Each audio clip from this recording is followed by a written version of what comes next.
welcome to Get Even, the podcast for ambitious women looking to go further. I'm Dr. Nora Koslowski, co-founder of Even, and your host for this episode today. Get Even is a podcast where we interview successful women about their career stories, but we actually take a peek behind the curtain. So we learn about what it really takes to thrive. We learn about some of the hard choices that they've had to make in their careers. We learn about the messy realities behind the highlights reel. And if you're a woman who's got a lot on her plate, who wants to go far and who wants community and support, then this is the place for you. Welcome to Get Even.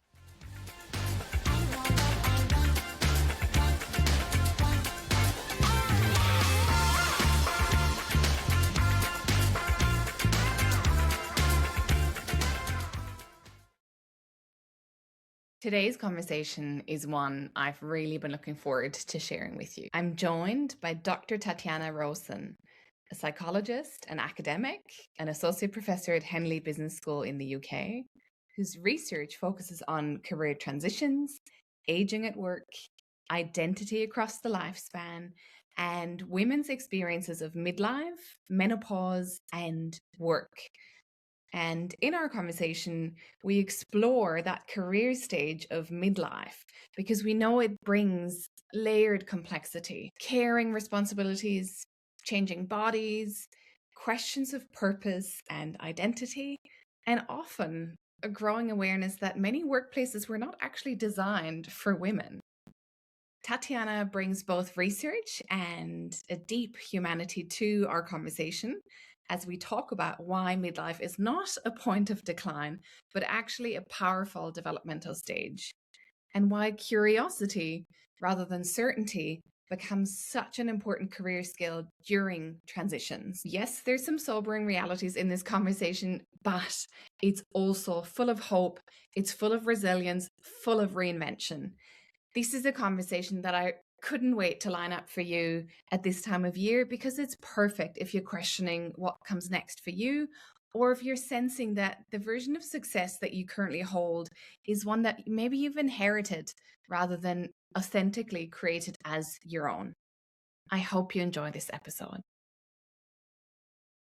Welcome, Tatiana. A huge welcome to the Get Even podcast. Thank you, Nora. Nice to be here. Can't wait to have a chat with you about all things careers, career transitions, identity, and thinking about lifespan and work span, and especially for women. And I know your research is going to reveal some fascinating insights for us today. And what I want to start with is some of the topics that you've studied, which include aging at work, career transitions in midlife, and well-being. And so I'm curious about whether you've uncovered any insights that surprised you when looking at how people navigate career changes, especially in midlife. That's a very interesting question because it's one of those things that when we are young, we think someone in midlife has everything worked out, despite all the myths of midlife crisis and so on. The reality is we're still in a learning journey. So when we get to midlife, there's still a lot of life left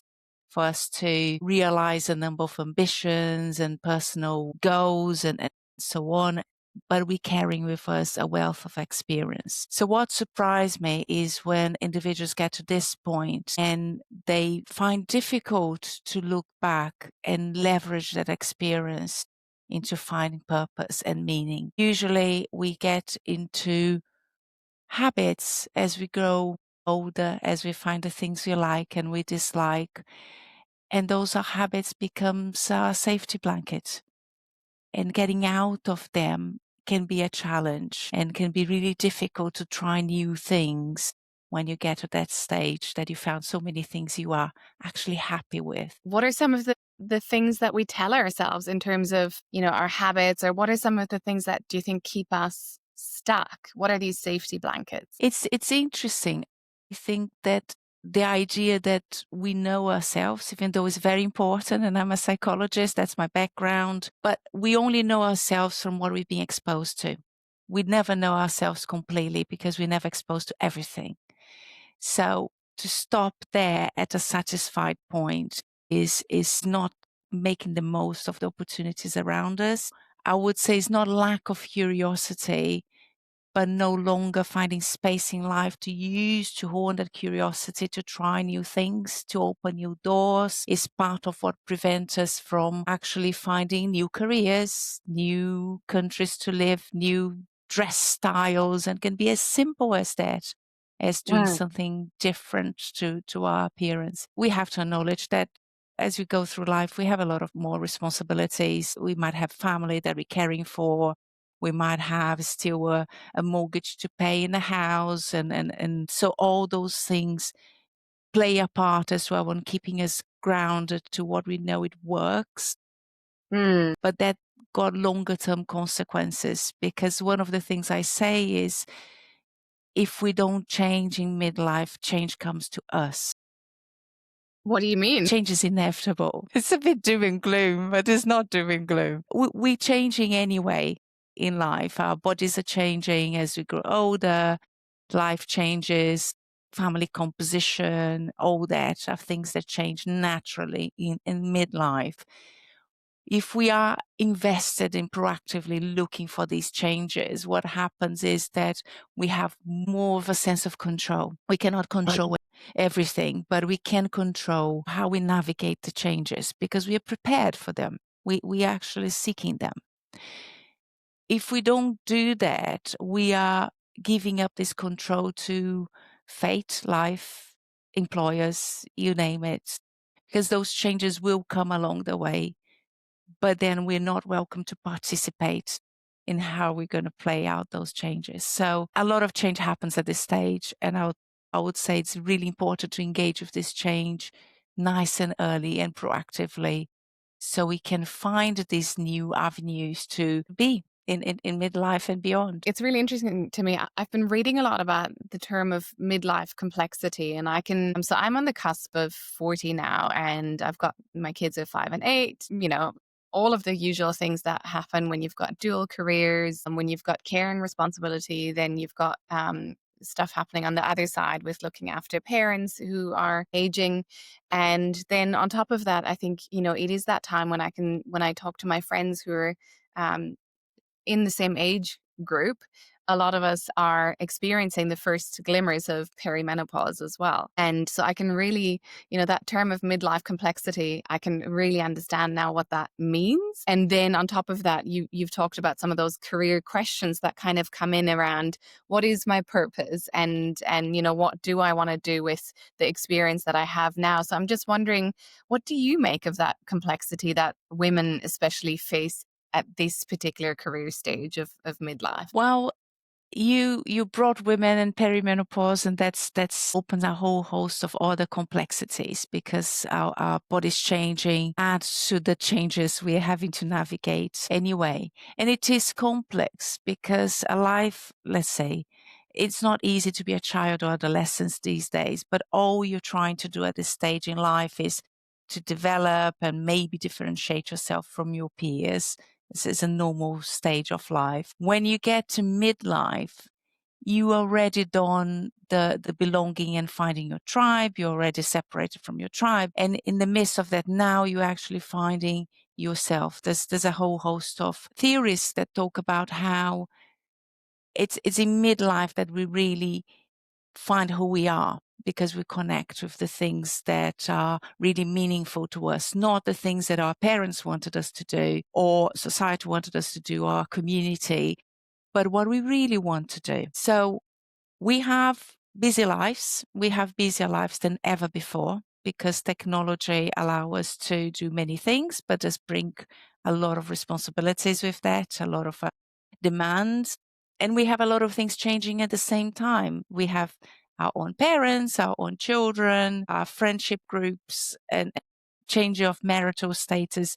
Maybe not ourselves, but our friends, because that kind of changes a bit of that relationship as well. So in navigating all that, we're trying to keep some kind of sense of continuity, because it's really important as we grow old, as we develop, that there's change and there's continuity as well. And that continuity of self, of identity, of who you are, navigating throughout that.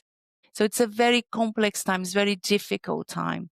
And it's not surprising that the term midlife crisis became so prominent, because it's the idea that you get to this point and it becomes very difficult to make decisions or understand what's going on by yourself. And it's interesting because I think we are seeing the overlay of, you've alluded to the concept of identity. We are seeing the overlay of just sheer, I guess, load in terms of, the caring load or the mental load, the career load, and then also things like medical issues. And one of the things that I think is interesting about your research is that you actually write about peri and menopause as something that's more than a medical issue. So you actually tie it together with things like career paths or with what's happening in the workplace.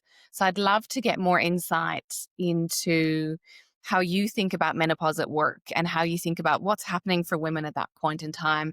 Why does it matter in the workplace? And how can we think about it from an employer perspective? How can we actually support women when that time of life is just so complex?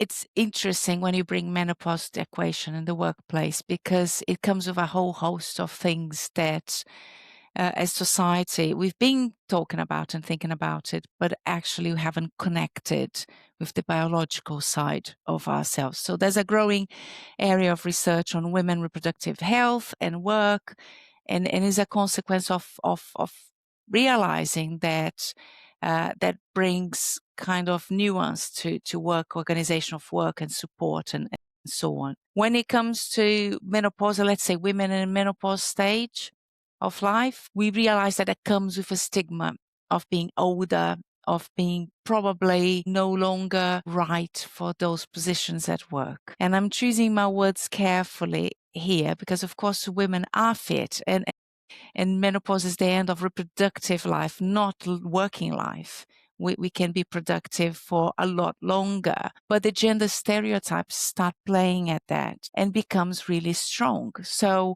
when I look at my research and I interview women, they are now in their 70s, they say that for them, it was a clear signal, it was time for them to go. Not because they didn't feel able and with the energy to work, but it was a nudge, was a comment, was a project that was taken out of them. So small things that signaled that they no longer belong to that workplace. So really complicated. And they only realize that in hindsight because, they understand where these things were coming from. For the women I interview now, they're in their late 40s, early 50s. There's a lot more awareness of menopause. So they understand it's not the end of their lives. They still are challenged with the stereotypes. They still are challenged with the idea that they should be, I would say, is not a man at work, but is a robot at work. Because you should come to work, your body doesn't matter, your emotions don't matter, it doesn't matter if you have family responsibilities, you just need to be productive and work at work and have a stable kind of performance that every day is the same. And that's a expectation. I actually love what you're saying, that there's this growing awareness of biology or just the physical embodiment of, we're not robots walking into work. And even regardless of gender, I mean, you are bringing all of the things that come with having a human body. You're bringing all of those things into the workplace. And I think just for a woman, that is a bit more complex because of the hormonal shifts that we go through at different points in our lives, or because of the prevalence of chronic health for women versus men, or even things like, fertility, or like I remember just, when I was breastfeeding and returning to work, for me, it was like one of those examples where it becomes really obvious to you that you're actually an embodied physical being. You're still expected to kind of contain that somewhere like tucked away, private, don't talk about it, but we have to do it. And it's actually so interesting. Like, why don't we talk about and recognize the human body? It's a taboo, especially the female body is a taboo at work, is the unspoken realities of work. And it still is. I will say something, Nora, that it breaks my heart, but I go to a lot of conferences talking about menopause. And some women come to me to talk about the research and they're very interested, but they're always talking about the menopause of someone else. It's very Really? difficult for women to say, yes, by the way, I know exactly what you're talking about because I'm going through that. So there's still a level of denial that you don't want that to be you. You don't want that person, I don't know, bleeding and through their clothes or to be you because there's a taboo attached to it. And at the same time, it's very natural. There's no problem with that. Sometimes things don't work out. Our bodies are not machines, as I mentioned. So it's fine to be natural about that. Actually, it's a lot less problematic if we deal with it as it's just a matter of fact. I have a body and behaves sometimes in a ways that not how I would like it to. And that's okay. That doesn't diminish my ability to think, work, contribute, and be a fully fledged member of the team. It's interesting how the taboo creates a problem when the realities can be really easy to address if we don't attach so much stigma to it. That's right. Yeah.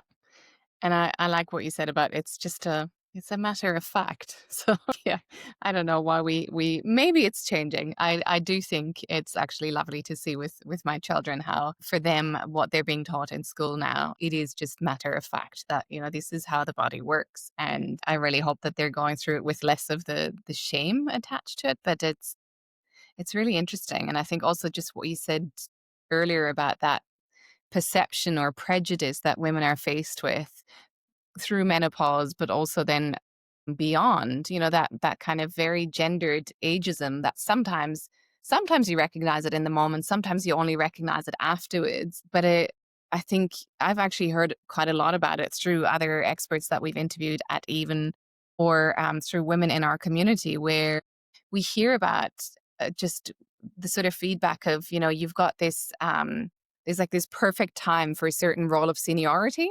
And for a woman, that time span, apparently, what some women are told, is very limited. It's sort of like your prime earning powers in your early 40s, and then after that, you're damaged in some sense.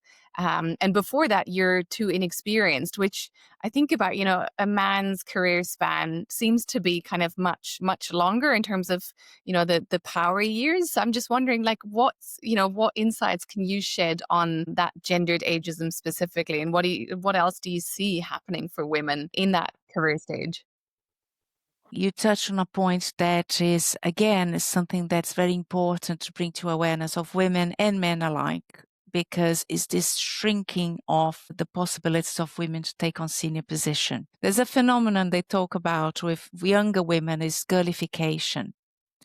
When young women are referred to as the girls, so they're infantilized, not ready, unthinkable to give a very strong leadership position to a girl. So when women actually get through the pipeline to the positions that seniority or on track for that, the end of the span is a lot sooner than men. So it's around the menopause because then you're starting to become too old, or maybe you're too old, maybe you're not quite functioning anymore. Women's leadership possibilities are a lot shorter than men. It's a fact. A lot of research there to show that if it doesn't happen within that window, it won't happen. And sometimes, even if it happens within that window, it will end a lot sooner. And this is really concerning because, again, we are having a career laid out with men in mind, but suddenly women are being disadvantaged because we don't follow a particular pattern. Or maybe we don't have the strong male voices, or we're not big in size, or I don't know. But it's clearly something that I would hope HR managers and senior leaders start to think about it, how naturally and unconsciously we start placing women in this kind of position that they're either too young or too old to lead. What basis do we have to carry on these beliefs forward? Because there's no evidence to say women are too young or too old to lead. It's just stereotypical views of gender at work. I also wonder about the economic impact of that. If we shorten those leadership years where you can have the greatest kind of amount of impact and potentially the greatest amount of earning um, power for that woman, if you shorten that through prejudice, what are the consequences that are perhaps unintended where women can't fully contribute to our economies in the way that perhaps they would like to or that they can. So for me, that's a concern that we're often talking about. It even is what would happen if you could retain women for longer. What are your thoughts on that? I think this is really important. In my research on aging in general, it's clear that the world is going to face a challenge, which is a lot older population, not as many young people coming through the pipeline of work. So the economy is at risk when we don't have enough people joining the workforce. In reality, if we just retain women at work, that challenge won't be so big. So there's a massive detrimental effect not to retain women at work. We really need them to be at work, but work needs to be designed in a way that does not reject women or exclude women. So we are in a time that this paradigm needs to shift very much now for us to start retaining women, valuing women's contribution in the workplace, is the economy is at risk. I'll give you a couple of figures, Nora, and I know these are UK figures, so I'm really conscious of that, but I don't think they're unusual in the global landscape. 1 in 3 women in the UK leave work early before pension age. Within this 1 in 3, again, a third of those leave the workplace in poverty, not enough savings to retire. And I think that's sobering, is that question of what is going on. So women being pushed out of work when they live longer than men, they have chronic conditions, but they're generally healthier because women has a lot healthier lifestyles in general, but they're leaving early and they're leaving before they have enough savings to actually make that decision. Are they making that decision? That's the question. Even if they think they are, I don't think so. I don't think so. I agree. I often think I see women leave. The figures are pretty similar here, actually, in terms of women dropping out of their career in their 50s. And there's a huge impact on superannuation and poverty and retirement here as well. But so we see that kind of career stage where women are dropping out, but we also see often in mid career, sort of 30s to 40s, we see women dropping out of careers, often when it coincides with caring responsibilities at home. And what I'm seeing is women internalizing that as their decision. But really, what I'm hearing is it's too hard. Something's got to give, and it's me. When actually, what I'm seeing is kind of what you said earlier, where it's a workplace that's perhaps not designed for women, or that's perhaps not valuing women's contributions. You touch on the idea of being too hard. This is interesting. At an individual level, when we make decisions, we will be looking for the explanations that allow us to feel okay with our decisions. I made a decision, I wanted that because it preserves our sense of self-worth, our self-esteem. It's a really important mental process that we go. But when we look at the variables, it's not surprising that women leave work. It's too hard, it's the caring responsibilities, it's the expectation of working with a particular pace every day and each day. And alongside that, we want to do things right. We know that women progress in their careers by being extra competent, and a lot of men progress for being just good enough. Good enough is enough to apply for promotion. For women now, you need to be 110% perfect to apply for promotion. So there's a way of thinking about work that's different as well. And I would say, if I'm running an organization that got a lot of good women, I would make an extra effort not only to support them by giving the tools and the facilities to allow them to manage their lives outside work, but actually giving them coaching and campaigning and communicating that they should put themselves forward. They should aspire for more. And they don't need to be perfect. You don't need to hit perfection to be able to deserve a higher position. That's something that comes with your experience and your value. So really important, those things, because those are very unconscious, subtle processes, but they do contribute to that decision that was my choice to do that. Yes, was your choice, but we know why.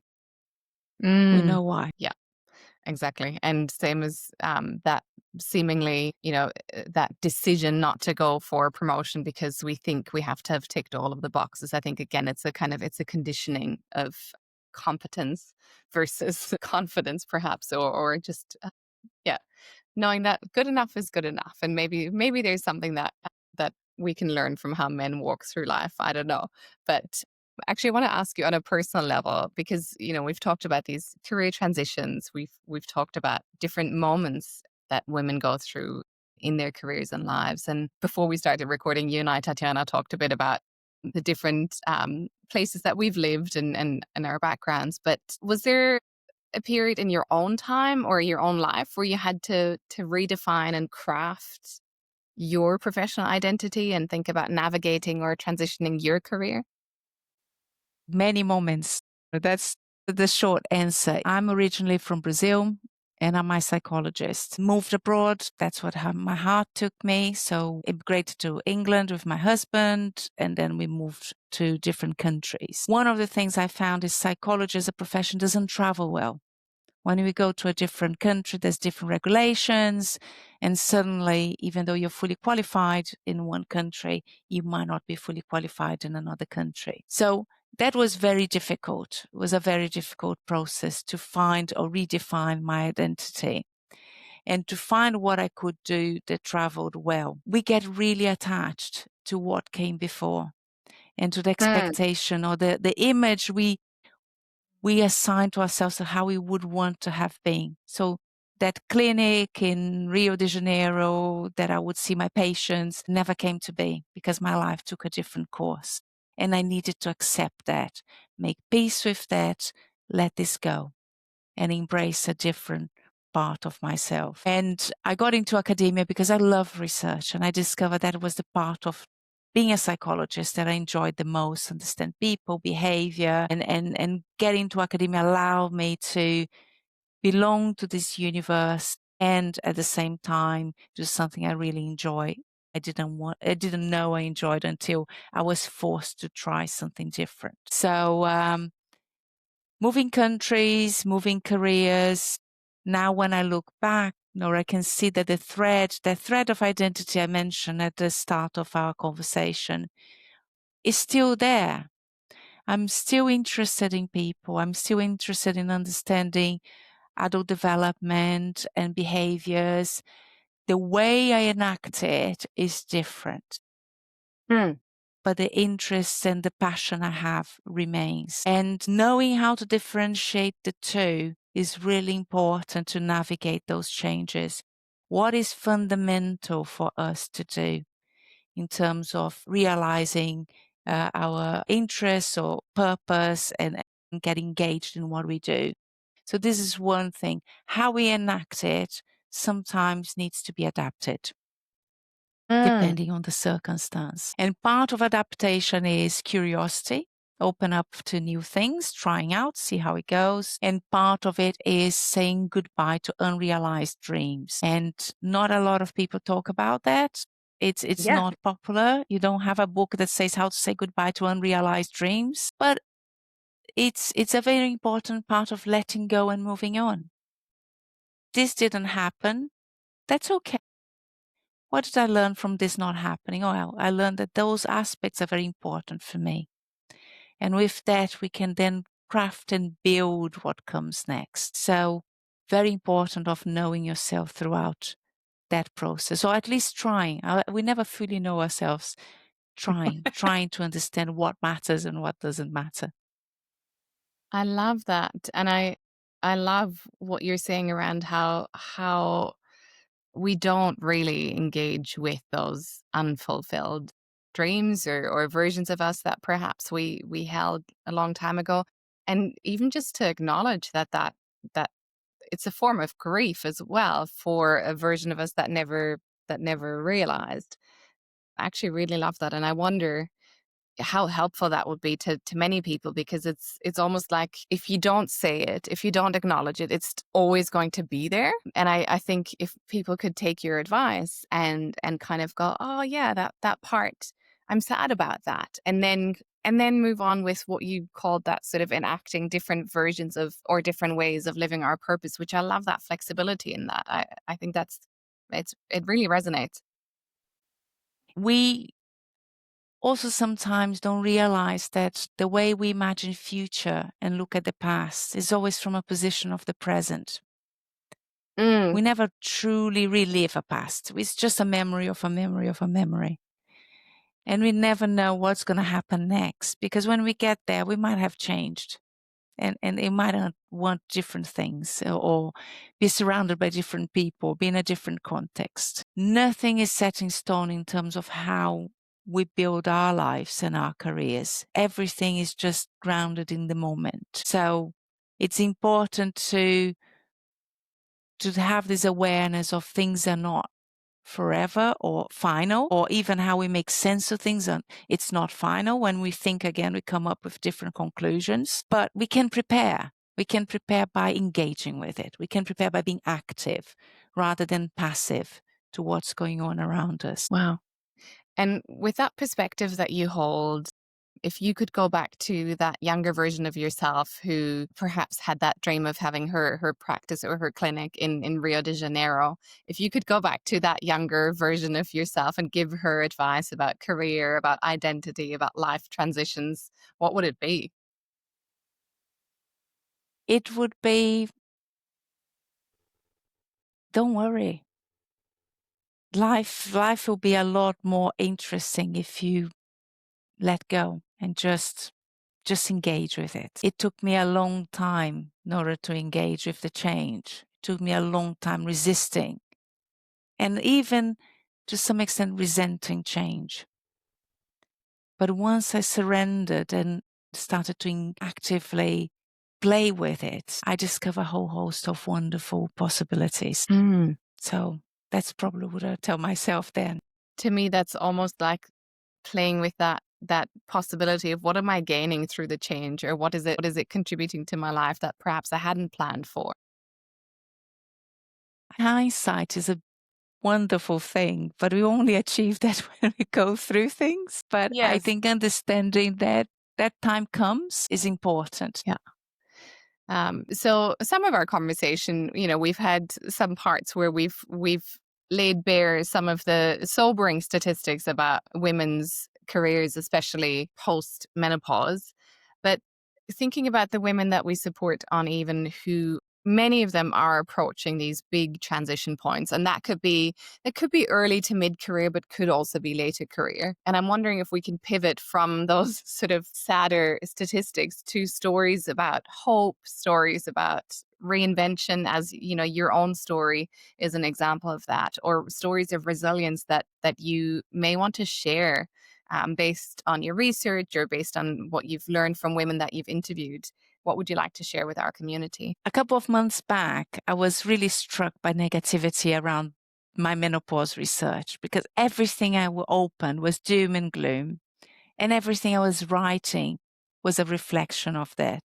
So I went out to social media, LinkedIn and colleagues, and I said, okay, I'm collecting good stories, happy stories about those transitions. There's a lot more good stories out there that we can imagine. It doesn't make good headlines, but it's really important to put it out there. So a lot of women at this stage, whatever difficulties they find, they discover very often their true selves and what they want to do. Having been conditioned to wear a particular suit or to comply with a particular male stereotype, getting to this point that they can free themselves from the need to follow a pattern that they never chose is really important. So to drive their career the way they want in their own terms. And that came from this moment of looking back and say, what am I doing here? It's just nothing to do with me. and then liberating themselves, letting themselves open up a different set of possibilities. On a more simple level, a lot of women tells me that they learn to create boundaries, and they learn to say no, which always been very difficult in their careers. They got to a point that they learn if they didn't say no enough, they wouldn't set the right limits for themselves.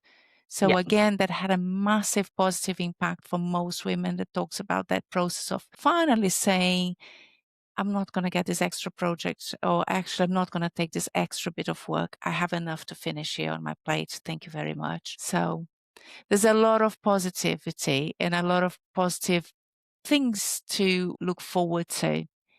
But again, it connects, I would say always an important thing is to connect with ourselves, because we kind of know what we can get out of those difficult situations. We kind of know what would work for us, what would make us happy. Sometimes we just need to clear out the noise of all the other things around us to be able to pursue that internal thread I talked about. Yeah. To me, it comes back to something which you shared earlier, which is about that beauty of getting to know yourself, or kind of, being authentic with what you want and what you need, and being able to kind of finally articulate that. Yes, and it's not always obvious in the first instance, because we have these layers of societal expectations on us. So we have to peel that off in the process. You have to say, okay, that's not me. That was my family system that gave me this, or that's not me. That was the environment I grew up that gave me this. Or maybe I was given that from the environment, but yes, it still resonates. I'll take that as, that's okay. I'll take that as part of myself. So that process is really important. Not easy to do alone. I acknowledge, I think women that go through coaching, through counseling, have the benefit of having that safe space and that professional support to ask those questions. But a lot of women ask those questions themselves in their own reflections, and they get there as well. So it's not easy, but it's something that anyone can try. It's just put a nice podcast, go for a walk, start asking yourself questions, and you will find that you know more than you think about yourself. Yeah. Well, finally, then, every guest that we interview on Get Even, we ask them about favorite career advice that they've ever received. Or it can also be sometimes we hear stories of, here's a bit of career advice that was awful and I ignored it. So, Tatiana, I'd love to hear what's yours. My career advice is you don't need to do alone. There's no harm on reaching out to your network. Ask for help, ask for support, ask for an introduction to someone. Alone, we are very powerless, but as communities, we are very powerful. So, yes, work that network is my advice. I love that. That's perfect. Thank you so much, Tatiana. And we've actually heard, I think some of our other experts have said something similar. One phrase that I remember very well was confident women ask for help, because I fully agree. It is that community that helps us to actually to thrive. Yes. Thank you. Thanks so much for being here on Get Even today. And it's been a delight to learn from you. I feel like it's been a very wise conversation. You've helped me to make sense of some of the things that I've never fully articulated. So I can't wait to listen back and just absorb your insights for my own personal purposes. Thank you so much, Tatiana.